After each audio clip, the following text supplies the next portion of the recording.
মায়ের বুকের দুধটা খাওয়াতে হয়। এটা ছাড়া আমরা ডাক্তাররা বলি not a single drop of water, এক ফোঁটা পানিও না এর বাইরে।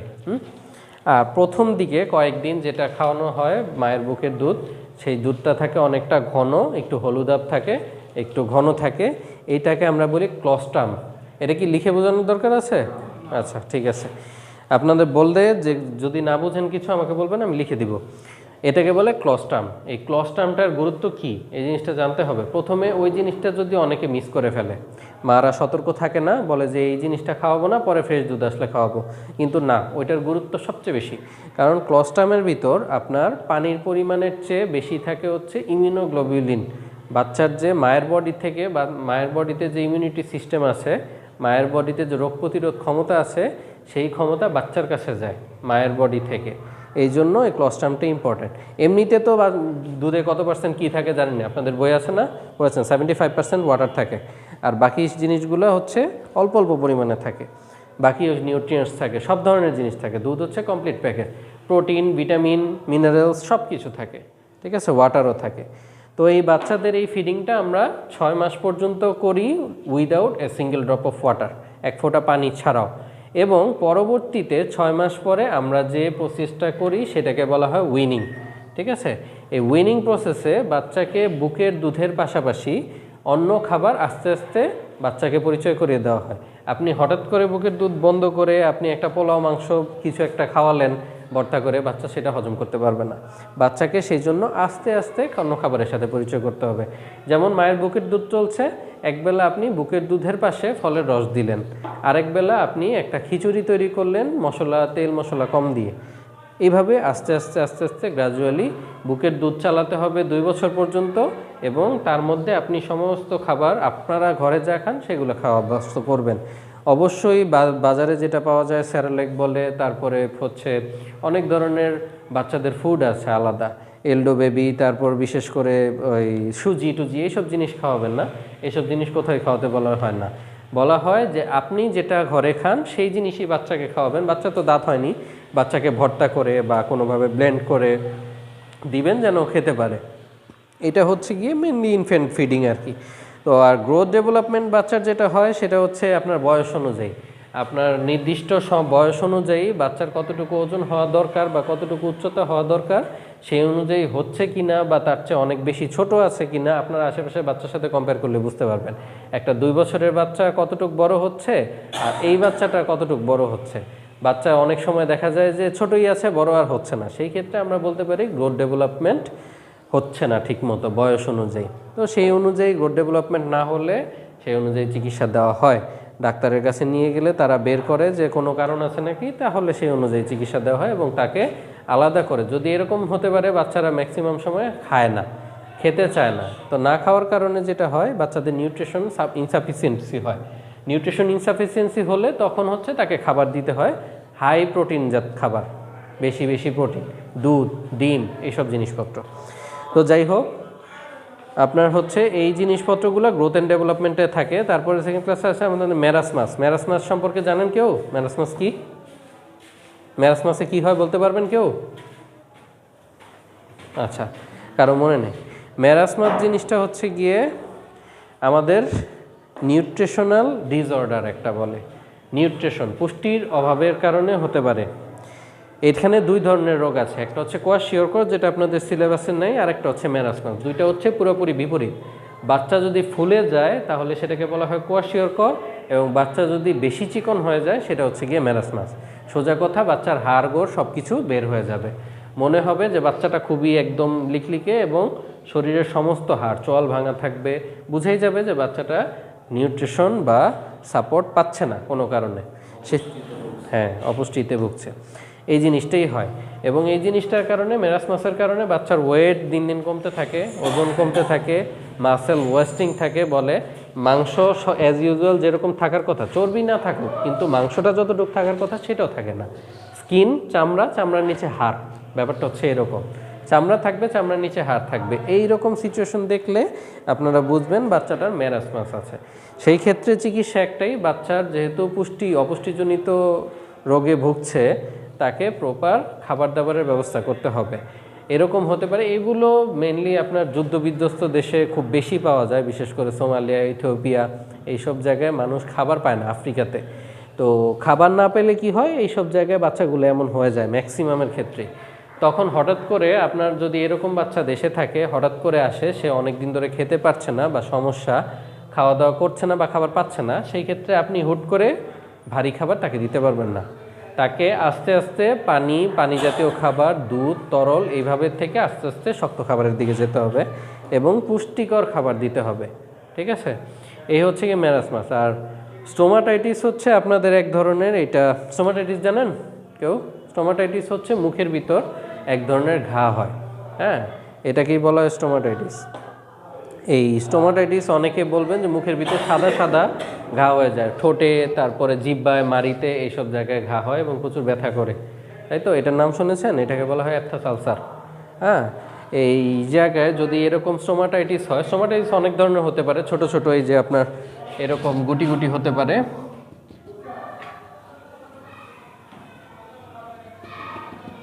এরকম গুটি গুটি গালে, তারপর জিভে এরকম গুটি গুটি হতে পারে, অথবা আপনার এরকম ফ্রেশ একটা জিনিস দেখবেন, এই এরকম হয়ে গেছে সাদা রঙের, মাঝখানটা মানে চারপাশে লাল থাকবে, মাঝখানে হচ্ছে সাদা, ঠোঁটের নিচে।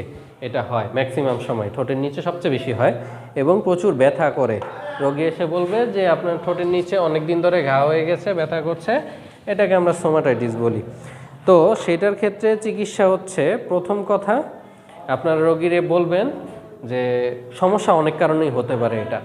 এটা যদি বাইরের থেকে কোথাও আপনার মুখের ভিতর আঘাত লাগে, ছিদ্র হয়ে যায় হঠাৎ করে, সেই জায়গাটায় এই জিনিসটা ডেভেলপ করতে পারে, এই জিনিসটা হতে পারে পরবর্তীতে। সেই ক্ষেত্রে মানে রোগীকে বলবেন যে যেন শক্ত ব্রাশ দিয়ে দাঁত ব্রাশ না করে। শক্ত ব্রাশের খোঁচায় অনেক সময় বাচ্চাদের স্কিনটা পাতলা থাকে, সেই ক্ষেত্রে ছিদ্র হয়ে যেতে পারে, ছিদ্র হলে সেখান থেকে এরকম হতে পারে। তো নরম ব্রাশ দিয়ে যেন ব্রাশ করে এবং 3 মাস পর পর যেন ব্রাশ চেঞ্জ করে। যখন এইটা হবে, প্রচুর ব্যথা হবে, বলবেন ঝাল জাতীয় খাবার না খেতে, কারণ সেটাতে কষ্ট আরও বেশি হয়। ঝাল জাতীয় খাবার, তেল জাতীয় খাবার, এইসব জিনিস না করতে। এরপরে জিজ্ঞেস করবেন যে সে সময় মতো ঘুমায় কিনা, তার ঘুমটা ঠিক মতো হচ্ছে কিনা। ঘুমে থাকলে এবং নানা রকম মানসিক সমস্যায় থাকলে, স্ট্রেস যেটাকে বলে, দুশ্চিন্তা, এই জাতীয় জিনিস যদি থাকে, তাহলে এই ধরনের সমস্যা হতে পারে মানুষের। তো এই ধরনের সমস্যাগুলো যদি থাকে তাহলে বলবেন যে না, এই জাতীয় সমস্যা দূর করতে হবে, ঘুমাতে হবে প্রপারলি। রাত জেগে মোবাইল টিপলে, টিভি দেখলে, তাহলে দেখা গেছে যে তার ঘুম প্রপারলি হচ্ছে না, ঘুমের অসুবিধার কারণে এটা হইতে পারে। তো সেক্ষেত্রে পর্যাপ্ত পরিমাণ ঘুমের ব্যবস্থা করতে হবে। তারপর আপনার এগুলোতে যদি না কমে, তারপর একটা ওষুধ আছে, সেটা হচ্ছে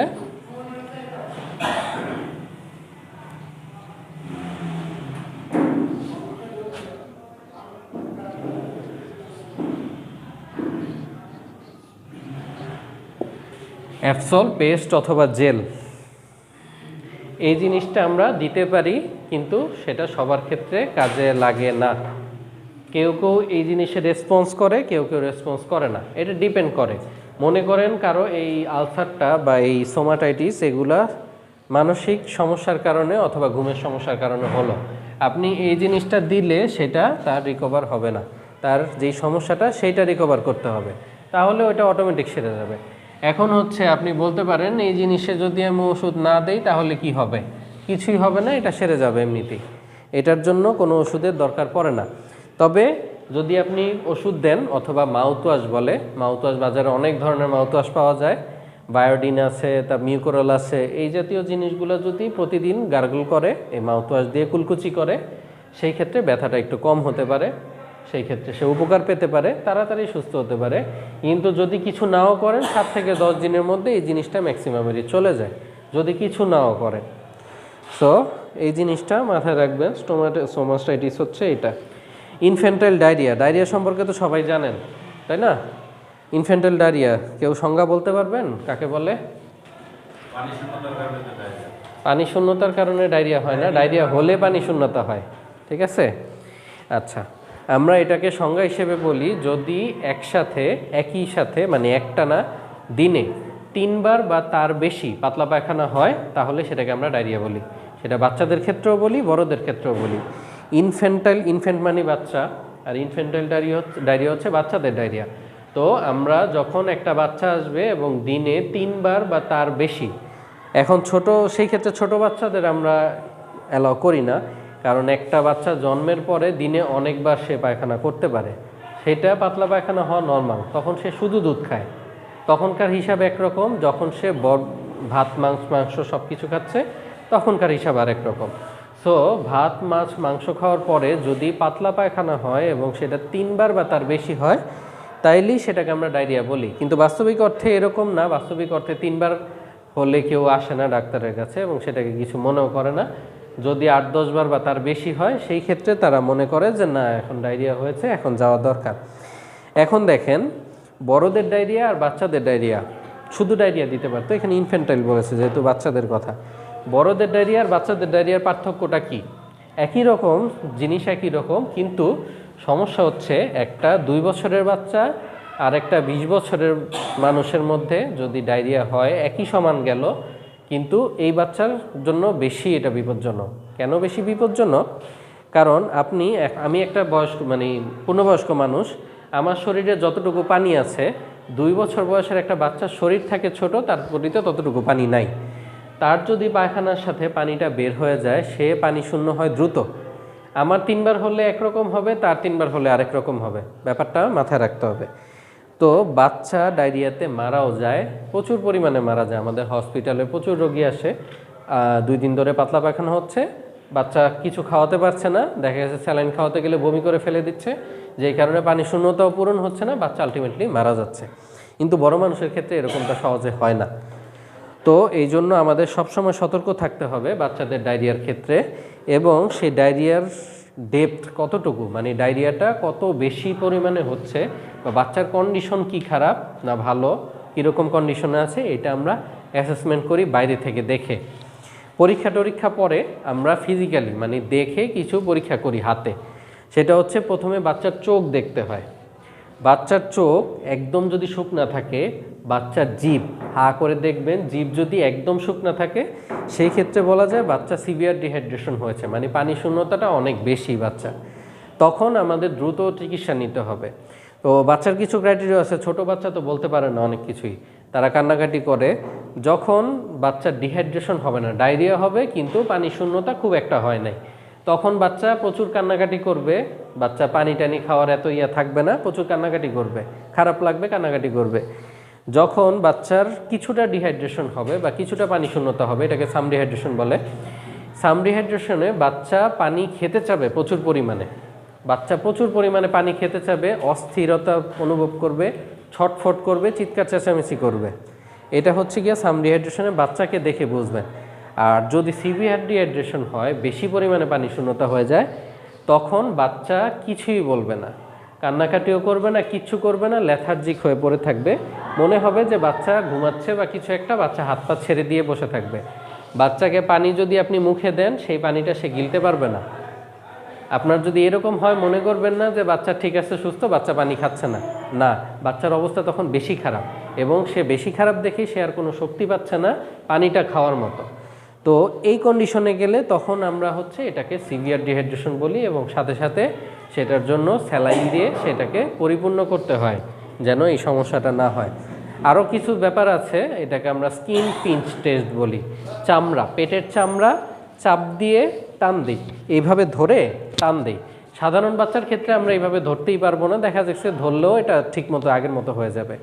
যদি সাম ডিহাইড্রেশন হয় বা কিছুটা পানি শূন্যতা থাকে, চাপ দিব, বাচ্চার এরকম হবে, ছেড়ে দিব, আবার আগের জায়গায় চলে যাবে একটু সময়। আর যদি বাচ্চার বেশি পানি শূন্যতা হয়, পেটের মধ্যে চাপ দিয়ে চামড়াটা ধরে যদি আমি একটু সামনে টান দিই, সে আগের জায়গায় যেতে আস্তে আস্তে অনেক সময় লাগবে। সে যেভাবে টান দিয়ে রাখবেন সেরকমই হয়ে থাকবে, এবং আস্তে আস্তে আস্তে আস্তে আগের মতো হবে। তার বোঝা যাবে তার শরীরে প্রচুর পরিমাণে পানি শূন্যতা আছে এবং বাচ্চাটার কন্ডিশন খুবই খারাপ। তখন তাকে ইমিডিয়েট চিকিৎসা করতে হবে, স্যালাইন দিতে হবে, এবং স্যালাইন আপনি তখন মুখে খাওয়াতে পারবেন না, কারণ বাচ্চা তখন গিলতে পারে না। তো সেই ক্ষেত্রে তাকে ক্যানুলা করে বাচ্চাকে স্যালাইন দিতে হয়। ঠিক আছে, এই হচ্ছে কি ইনফ্যান্টাইল ডায়রিয়া। আর অ্যাকিউট রেসপিরেটরি ইনফেকশন হচ্ছে, রেসপিরেটরি ট্র্যাক্ট তো সবাই শিখেছেন অ্যানাটমিতে। রেসপিরেটরি ট্র্যাক্ট কি? আমরা নাক, মুখ, ভিতর থেকে শ্বাসনালী এবং ফুসফুস, এই জিনিসগুলো নিয়েই তো রেসপিরেটরি ট্র্যাক্ট। এই এরিয়ার মধ্যে কোথাও যদি কোনো ইনফেকশন হয়, কোথাও যদি কোনো ইনফেকশন বা সংক্রমণ হয়, সেটাকে আমরা বলি রেসপিরেটরি ট্র্যাক্ট ইনফেকশন। ঠিক আছে? এই রেসপিরেটরি ট্র্যাক্ট ইনফেকশন হলে বাচ্চা যেই সমস্যাগুলো হয়, বাচ্চা প্রচুর পরিমাণে কাশে, বাচ্চা শ্বাস নিতে পারে না, আরও নানা ধরনের সমস্যা হয়। কাশির সাথে অনেক সময় রক্তও চলে আসতে পারে যদি ভিতরে কোনো ক্ষত থেকে থাকে। তো সেই ক্ষেত্রে বাচ্চাকে প্রথম কথা আমরা অক্সিজেন সাপোর্ট দিই যদি শ্বাসকষ্ট হয়। বাচ্চার আরও সমস্যা থাকতে পারে, যদি বাচ্চার অ্যাজমা থাকে সেই ক্ষেত্রে আমরা নেবুলাইজ করি, অ্যাজমার ওষুধ দিই, অথবা আমরা ইনহেলার দিই বাচ্চাকে। ইনহেলার তো জানেন কি, মুখে স্প্রে করে যেটা, ওটার মধ্যে দুইটা ওষুধ থাকে, সালবুটামল আর ইপ্রাটোপিয়াম ব্রোমাইড। এই দুইটা ওষুধ দিয়ে একটা বাচ্চাকে ইনহেল করা হয়। এবং রেসপিরেটরি ট্র্যাক্ট ইনফেকশন যদি হয় আমরা এক্স রে করি সাধারণত, এবং এক্স রে করলে এক্স রের ভিতরেই দেখা যায় যে কোথায় সমস্যাটা আছে। এক্স রে দেখে সেই অনুযায়ী আমরা চিকিৎসা দেই। মেইনলি যেহেতু এটা একটা ইনফেকশন বা সংক্রমণ হয় ব্যাকটেরিয়া বা ভাইরাস দিয়ে, তখন সেগুলোকে মারার জন্য আমরা অ্যান্টিবায়োটিক দিই সচরাচর। বিভিন্ন ধরনের অ্যান্টিবায়োটিক আছে, সেফোরক্সিম আছে, সেফাক্লাভ আছে, সেফট্রাএকজন আছে, অ্যামোক্সিসিলিন আছে, অ্যাজিথ্রোমাইসিন আছে, বিভিন্ন ধরনের অ্যান্টিবায়োটিক আছে। আমরা রোগ ডায়াগনোসিস করে কী সমস্যা হয়েছে সেই ইনফেকশন অনুযায়ী সেই ধরনের ওষুধ দিই। ঠিক আছে, এবার আসি আমরা ন্যাপি র্যাশ কি। দেখেন, ন্যাপি র্যাশ ন্যাপ কোথায় হয়? পিছন, বাচ্চার পিছনে যে অংশটা সেটা কি ন্যাপ বলা হয়। এবং সেই ন্যাপের মধ্যে ন্যাপ যে এরকম থাকলো, মনে করেন এটা বাচ্চার পা।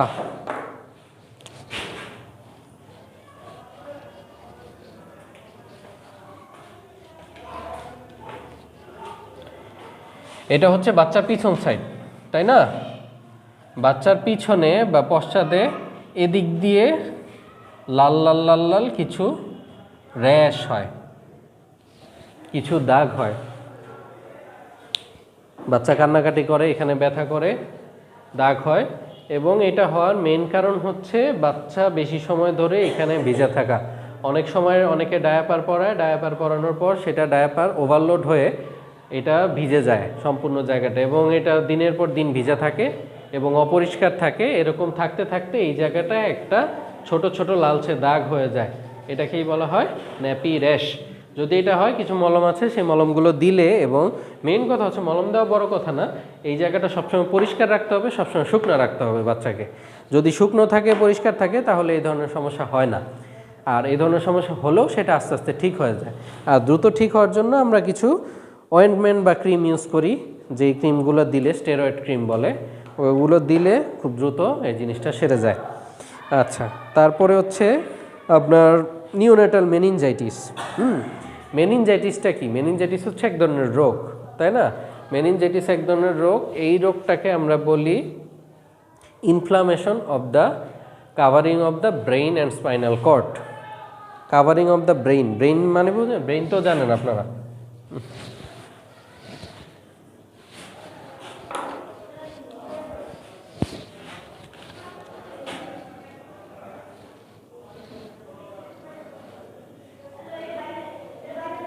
এটা আপনার ব্রেইন। মানুষের ব্রেইনের পিছন থেকে যে জিনিসটা আমাদের মেরুদণ্ড বরাবর একদম নিচ পর্যন্ত চলে আসে সেটাকে বলা হয় স্পাইনাল কর্ড। এই ব্রেইনটা আর এই স্পাইনাল কর্ডটা মেরুদণ্ড বরাবর একটা ছোট নালি চলে আসে নিচ পর্যন্ত, স্পাইনাল কর্ড। এইটার যে কাভারিং, মানে এইটাকে একটা পর্দা দিয়ে আবিষ্ট থাকে এই সম্পূর্ণটা। এই কাভারিংকে বলা হয় মেনিনজেস। এবং এই মেনিনজেসে যদি কোনো পরিমাণ ইনফ্লামেশন হয় তাহলে সেটাকে আমরা বলি মেনিনজাইটিস। মানে বাচ্চার ব্রেইনের যে এরিয়াটা, ব্রেইনে কোনো সমস্যা হয় না, কিন্তু ব্রেইনের বাইরের যে কাভারটা আছে, যে আবরণটা আছে, সেই আবরণে যদি ইনফ্লামেশন হয় তাহলে সেটাকে আমরা বলি মেনিনজাইটিস। ঠিক আছে?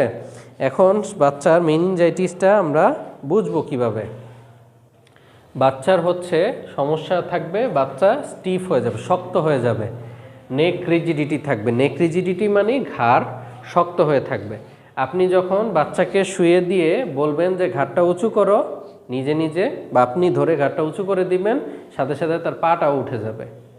মানে ঘাড়ের অংশটা এতই শক্ত হয়ে যায় পিছন সহ সম্পূর্ণটা, যে আপনি এইটা তার তোলার সাথে সাথে এই জায়গাটাও উঠে যায়, বুঝতে পারছেন? আবার পা যদি আপনি সমান করে টেনে তোলেন, বাচ্চা দেখবেন যে মাথা উঠিয়ে ফেলছে। এরকম সমস্যা থাকলে সেটা হচ্ছে গিয়ে মেনিনজাইটিস বলে। এই মেনিনজাইটিস দেখার জন্য আমরা মানে কনফার্ম হওয়ার জন্য আমরা কিছু টেস্ট করি, সেটা হচ্ছে সিএসএফ টেস্ট। সিএসএফ, সিএসএফ মানে জানেন কেউ? সেরেব্রো স্পাইনাল ফ্লুইড।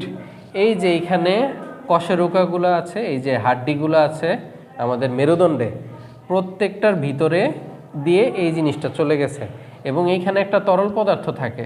এই তরল পদার্থকে বলা হয় সিএসএফ বা সেরেব্রো স্পাইনাল ফ্লুইড। এই জিনিসটা একটা বড় ইনজেকশনের মতো আছে, সেইটা ছিদ্র করে জিনিসটা থেকে এই সিএসএফ ফ্লুইডটা বের করা হয়। বের করে তারপর দেখা হয় যে এই ফ্লুইডের কন্ডিশন কি, তখন সেই অনুযায়ী ফাইন্ড আউট করা যায় যে বাচ্চাদের এই মেনিনজাইটিসটা হয়েছে নাকি অন্য কোনো সমস্যা হয়েছে। যদি মেনিনজাইটিস হয়ে থাকে তাহলে সেটার জন্য আমরা অ্যান্টিবায়োটিক দেই, অ্যান্টিবায়োটিক দিয়ে তারপরে প্রপারলি চিকিৎসা করা হয়। সবাই ক্লিয়ার? অ্যান্টিবায়োটিক, অনেক অ্যান্টিবায়োটিক আছে, যে কোনো অ্যান্টিবায়োটিক দেওয়া যায়, সেফট্রাক্সন, সেফাট্রাক্সিম, অ্যামোক্সিসিলিন, অ্যামিকাসিন, যে কোনো অ্যান্টিবায়োটিক সেখানে ইউজ করা যায়। এবং সেই অ্যান্টিবায়োটিকটা যদি 20 থেকে 22 দিন টানা ব্যবহার করা হয়, বাচ্চা মোটামুটি সুস্থ হয়ে যায় ম্যাক্সিমাম ক্ষেত্রে। যদি সুস্থ না হয় সেই ক্ষেত্রে ধারণা করা হয় যে তারা আর অন্য কোনো সমস্যা আছে, সেই সমস্যাগুলোরও চিকিৎসা করা হয়, করলে তারপর বাচ্চা সম্পূর্ণরূপে সুস্থ হয়ে যায়। তারপরে আপনার এখানে ইনফ্যান্টাইল কলেরা আছে। আপনার ডায়রিয়া নিয়ে যেরকম আলোচনা করেছি, কলেরাও একই রকম জিনিস।